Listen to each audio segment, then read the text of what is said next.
Ever since Iron Man came out, the MCU has been known for their post-credit scenes teasing things that are going to happen. But ever since Endgame, the MCU has teased a whole bunch of different plot threads that went absolutely nowhere. So here's 20 dangling plot threads teased by the MCU.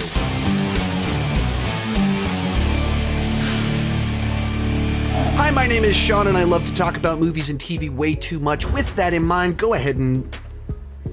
Hi, my name is Sean and I love to talk about movies and TV way too much. With that in mind, go ahead and join me down below in the comment section. Let me know which of these dangling plot threads would you most like to see paid off. And if I missed a dangling plot thread, let me know about it down below in the comment section.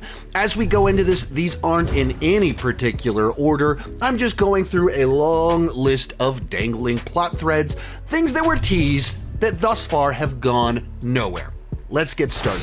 Here's a 2-for-1. Dane Whitman embraces his destiny as Black Knight while Blade whispers in his ear. This is one of multiple teases from Eternals that appears to be going absolutely nowhere, but in one of our post-credit scenes, Dane Whitman, Black Knight, who has done very little in the movie considering they cast Kit Harington to play him, finally decides, all right, I'm going to embrace my destiny, goes, picks up the ebony blade, and as this happens, Blade whispers in his ear. And Mahershala Ali was announced as Blade 6 years ago. And in 6 years, all he has done formally in canon is a post-credit scene voice cameo. Teasing Black Knight Blade crossover, as well as just seeing each of them in those specific roles. And here we are, 4 years later, nothing has come of it. No further casting, further announcements of Black Knight ever appearing. Just a tease of like, and nothing. Harry Styles joins the MCU. Speaking of things not paid off that were teased in Eternals, a few of our Eternals hop on a ship to go fly off to other planets to warn other Eternals of these emergencies. And then in the mid-credits scene, all of a sudden, Mr. One Direction himself, Harry Styles, pops out. And who is he playing? Eros, Star Fox, brother of Thanos. I'm like, what? Brother of Thanos? Wait, Harry Styles is in the MCU? And we're like setting up this whole thing, teasing other Eternals? Wow! What big implications. What a big famous person to suddenly show up. And Patton Oswalt is his assistant? Wow, what is going on here? Will we ever see anything come of this? Probably not. like, there's so many gigantic implications, so many things teased. Like, I'm old enough that Harry Styles showing up doesn't mean a whole lot to me. But the theater I was in, like, every girl that was 25 years old goes, starts like shouting at the top of their lungs, Harry Styles is in the MCU for 10 seconds! And it looks like he will never show up again. And finally, a Celestial comes to take our remaining Eternals from the Earth. Now, there was just nothing but lingering plot threads coming out of Eternals, but Captain America Brave New World followed up the fact that we got a hand popping up out of an ocean. Very much appreciated. But one of the other things that happens at the end of this movie is that because of the treason of our Eternals, we have Hersham show up in space, take up our Eternals, vow judgment upon the Earth, and takes them off into a singularity. Thus, they're not dead. They're still out there. And there's a gigantic celestial thing very mad at the Earth over the, I guess, celestial abortion that took place. Like, big emotions. Will we ever see anything come of this? Once again, probably not. Sharon Carter is evil. So one of the big reveals of Falcon and the Winter Soldier is that during the blip, Sharon Carter switched sides without actually telling anybody, and she is in fact the power broker. So she's behind the scenes orchestrating a bunch of crime. Generally speaking, I don't really like a plot twist like this without you're being able to expand upon it. But given that there was kind of this, apocalyptic event where people had to do whatever they needed to do to survive, you can find a way to convince me that this is justifiable. Essentially, they did that with Hawkeye, where he was a homicidal maniac for 5 years, and we very easily redeemed and forgave him. But with Sharon Carter, it's used as like a shocking plot twist. Oh, it's actually her. And then it's teased in the post-credit scene that she's kind of intertwined into government politics and things kind of going on. And then now it's been 4 years with absolutely no updates on Sharon Carter or further explanation as to why she turned. White Vision flies off at the end of WandaVision. So one of the big twists in WandaVision is that the government took Vision's body, were working to revive it. This happens, kind of turning into this big final boss fight in the finale of WandaVision of Imaginary Vision versus White Vision. Imaginary Vision is able to convince White Vision that he's on the wrong side, gives him this existential crisis, pondering the nature of the universe, and he flies off. So you have a whole character whose trauma over losing Vision caused her to create an imaginary world where she raised a family with Vision, enslaving a group of people, and in the aftermath of her fantasy being destroyed, turns to a book of evil dark magic to try and bring back her imaginary kids and seeks them out in some other timeline where she can raise them. All the meanwhile, there is a version on the planet she is on the Earth that she is on, of the real being that she lost. The real body of Vision that is having some amount of awareness is out there.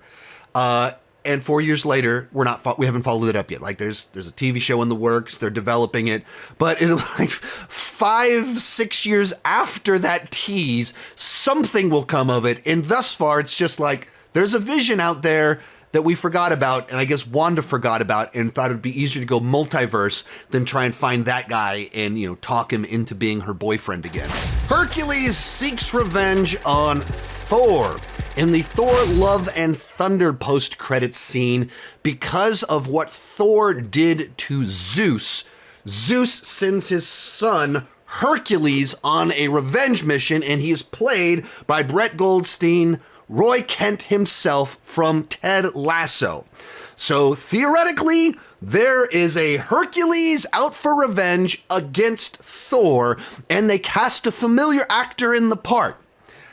And this is what makes so many of these post-credit scenes so frustrating, is that they feel like they tease an actual plot thread with a cameo, with a celebrity cameo where you go, wow, they cast who to play what?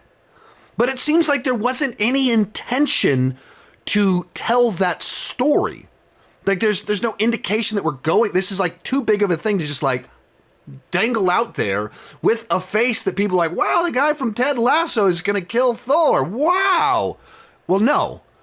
Harry Styles is going to team up with some Eternals in order to battle Celestials or something. Wow.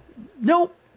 It's just like that. The thought only went so far as what would be a fun, actor to show up at the end. And then they're never telling these stories. This is why they just the feeling of these dangling plot threads is just so apparent. It's so tangible in the multiverse saga because there's attached to a major plot point with an actor to do it, and no indication it's going anywhere. Then we have Hulk returns from Sakaar with his fully grown son, Scar, in a post-credit scene in She-Hulk. This is another one of these ones that has just such major implications and ramifications. It implies this massive story that took place somewhere else, but it's like a 1 minute little scene teasing something. Where are we going with this? I have no idea, but there it is. And when Hulk shows up in Spider-Man next year, is his son going to be tagging along? Or is it is he going to be actually I have a son, he's hanging out back in the lab? How exactly does that work? But they just throw this thing out there that is a massive, shift in role for Hulk. He has a son. This introduces another Hulk into the realm of our continuity, and we just move on from it without discussing it, processing it, or anything like that. It's just like a thing that's just kind of out there. Thor has a daughter. So coming out of Thor Love and Thunder, Gore the God Butcher is able to save his daughter with his wish and asks Thor to raise her. So we end Thor Love and Thunder with Thor having a daughter going off on adventures. Once again, like implying huge implications for what this means for the life moving onward for Thor and his adventures with his daughter. And no follow-up on this. So will she be making an appearance in a Doomsday next year? Will she be like tagging along with Dad to save the day? Or be like, here, stay home by yourself. Gotta go save the multiverse. Khaleesi or Gaia or whatever her name is becomes the most powerful character in the entire MCU. And then we move on from Secret Invasion. So of the many things that were wrong with the show Secret Invasion, they come up with a plot line where they collect the blood of all of every character from the Battle of Endgame. They collect all of their blood. So Thanos, Thor, everybody's blood. And they use that to inject it into Skrulls to make them Super Avengers and Super Thanos army all at the same time. All the powers of our Guardians, like everybody's powers in a single character. Two single characters. One of them wins. Khaleesi, Mother of Dragons, is victorious in the end. And this character that nobody remembers her name because she wasn't memorable at all.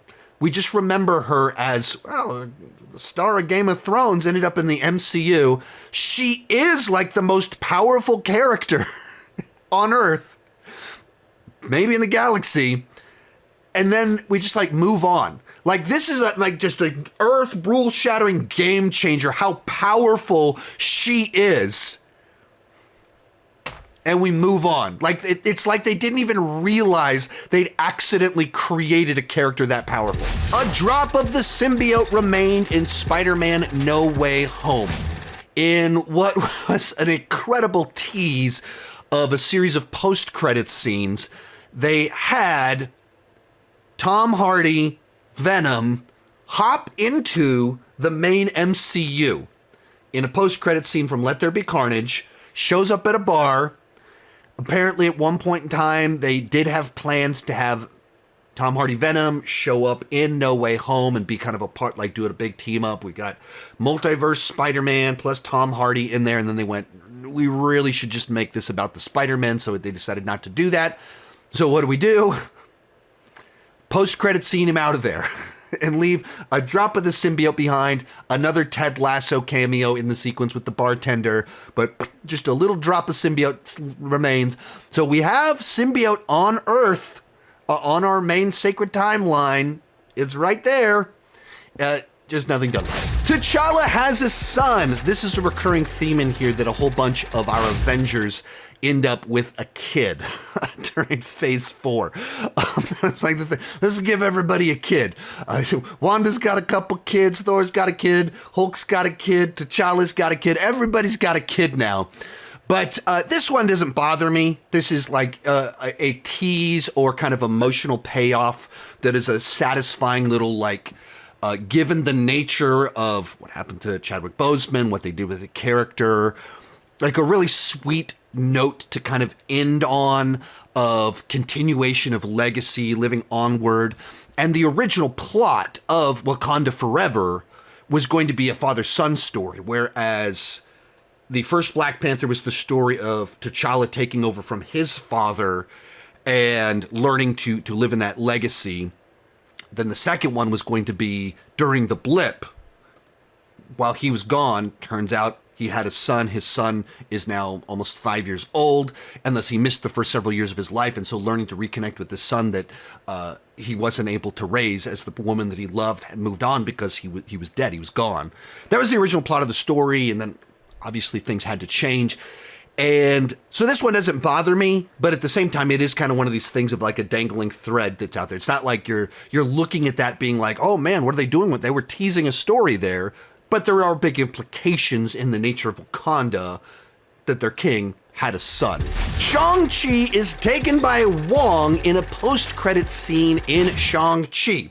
So this is like the start of the problems here, where there's a post-credit scene in Shang-Chi, the second movie of Phase 4, 4 years ago. And Shang-Chi's hanging out with his friends, portal opens, Wong steps through it, and he's like, hey, come with me. Takes Shang-Chi with him, being like, oh, what's Wong up to? And Wong just starts showing up in movies left and right. Like, Wong has an awful lot of appearances in Phase 4. She-Hulk, No Way Home, of course, here in Shang-Chi. Teasing that, like, Wong is becoming the Nick Fury of the multiverse saga. That there's big, because all the implications of what this could possibly mean. What does it mean? Nothing.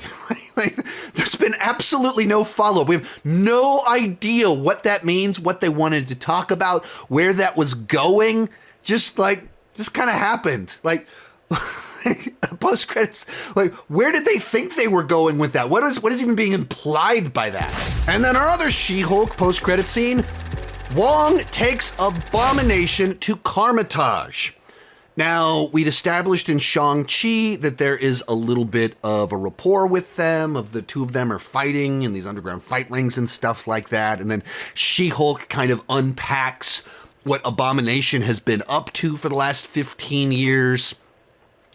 But then it kind of ends with just kind of this additional tease of, it's not just that Wong is taking Abomination to fight in underground fights to give him something to do or whatever. We're taking him to the secret wizarding world.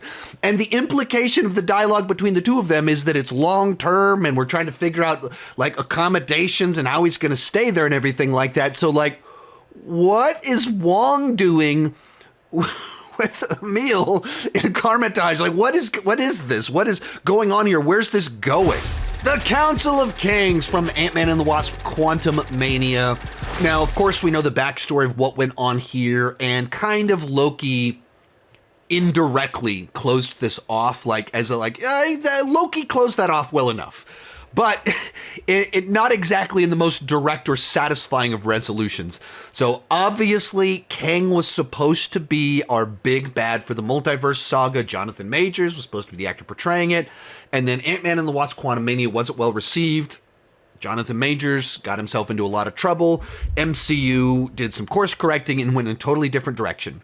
So you have a post-credit scene teasing a whole army of Kangs, a council of Kangs from all the different multiverses, scheming to take over the whole deal, battling each other to like take it over. This is what they've been teasing for this whole segment through Loki and then through this.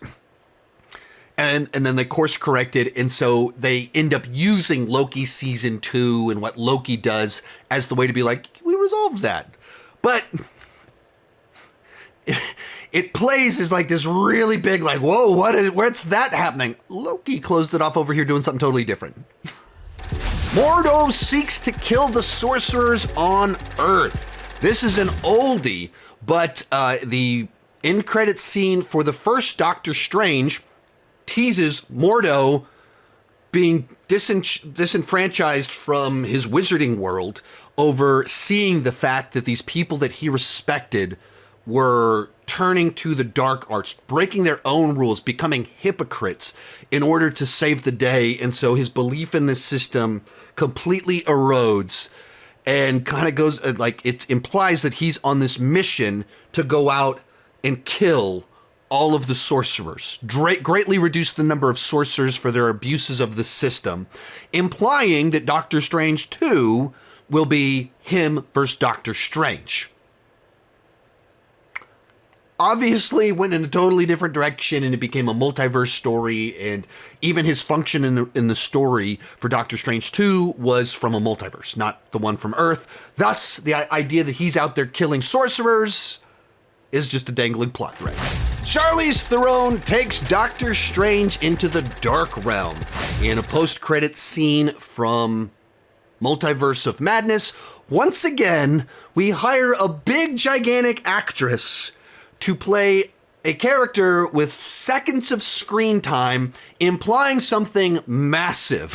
Where, like, he's forming third eyes, there's an incursion happening, we gotta go save this thing. So major actress shows up, she's Clea, we're gonna go stop the incursion in the dark dimension. When? Don't know. Doctor Strange 3 hasn't been announced yet. Doctor Strange 2 came out years ago. We have not announced the next one yet. Well, I'm sure we'll get it someday, but once again, our tease structure here is like, we're going to make people go, oh, wow. We'll cast someone that catches their attention, we'll imply something massive, but we don't have a plan for that movie. These are the teases that are frustrating. The implications are too big, the casting too much of like a wow, and then you do nothing with it, so it just feels like a stunt, a cheap gimmick to get people's attention. This is where the MCU burned a lot of people over the last few years, consistently over-promising, teasing things they did not deliver. Moon Knight's Spectre has a third personality, Jake, and this one is still working with Khonshu. So in a post-credits scene, our living villains get killed off by someone. It's revealed to be Oscar Isaac. Third personality, Jake. There had been kind of implications of like a little bit more was going on, a little bit more secrets beyond the two personalities that we did know. The post-credit scene reveals there is this third personality, once again, implying big, gigantic things, implications for a future story with where things could be heading that would be complicated and interesting. 3 years later, no formal announcement for Moon Knight Season 2 or clear plans for the character. The Young Avengers are teased in the post-credits scene for The Marvels. Haley Steinfeld shows up to talk with Kamala Khan, Ms. Marvel, teasing that they are planning to do a Young Avengers. And this is what, like, of these teases, this is one of the ones that I would be more interested in because I find these characters very fun and charming. So doing a more youthful team-up Avengers sort of story is like, oh, cool, you're teasing this other Avengers group that we're going to do.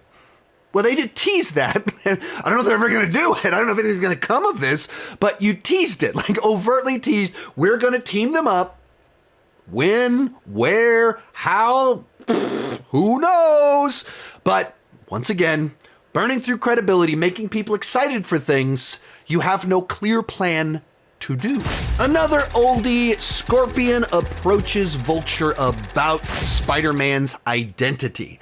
Now, this one, we actually are getting a follow-up on this one next year in Brand New Day. So these last few ones on here are examples of teases finally getting paid off, but as of this moment, they have not been paid off. But in Spider-Man Homecoming, 8 years ago, in the post-credit scene, Gargan, Scorpion, played by Michael Mando, who was like launching on Better Call Saul, amazing performances, like just fantastic, like on one of the best shows in of history of television, great performance. And then he's put in the MCU, does very little in the movie, and then it teases he's going to come back as Scorpion, famous Spider-Man villain, approaches Toombs Vulture, who's not in the Spider-Man game anymore, and so doesn't give anything up, denies having any information, but teasing this Scorpion's out for revenge. He wants to go get Spider-Man. And then nothing's come of it thus far. Now, once again, they are finally coming around on this deal, and we will be seeing him next year, finally. Final tease is actually two different teases pointing towards the same movie. Fantastic Four show up in Thunderbolts, and Doctor Doom shows up in Fantastic Four. Both of these are teases for an actual movie that is coming out, and the post-credit scene was shot by the director of the movie that is coming out, and these are examples of how to do these teases right, which is to say, the movie that is being made looks at what is actually coming in the future and ties the two films together. So it's not just some sort of like cheap cameo or like, well, maybe if this does well, we'll do this other thing. So let's pull in Charlize Theron. Let's get the guy from Ted Lasso. Let's tease a symbiote. Don't do that. What's actually coming in the near future? You have 3 years worth of movies and shows which are being written. You have plans to actually produce in the next 3 years. So what can you tease right now that gets me excited for that thing that's coming? Not an imaginary thing that's not happening.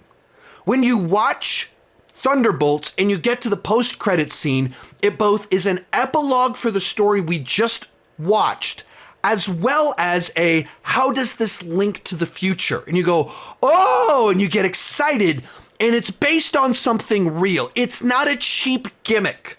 It's not empty, like, dangling plot threads. It's a real thing. When you watch Fantastic Four, and you feel the tension, you go, oh, they're gonna tease it. And you get a little taste of what the story is in the next big thing. Or I guess Spider-Man's before. The thing we're teasing. That's doing this right. Not cheap cameos. Not plot threads for movies that you're never going to make.